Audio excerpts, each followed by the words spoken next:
Agnama, ang nagman ang nagmamantikang ulam. Nagluto ako ng bituka ng manok at saka atay ng manok. Tapos yan ang uulamin ko. Hanggang sa Victor na yan. Yan. O, nagkulo-kulo siya. Nilagyan ko siya ng long chili, tsaka Thai chili. Of course, garlic at saka onion.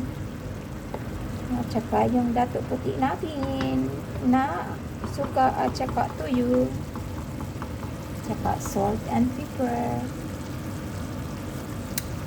Sarap na. Gusto ko lumalabas yung mantika niya. Kasi may nilagyan ko siya ng konting oil lang. Para masarap po. Yan na ang ulam ko hanggang sa Saturday. Yummy!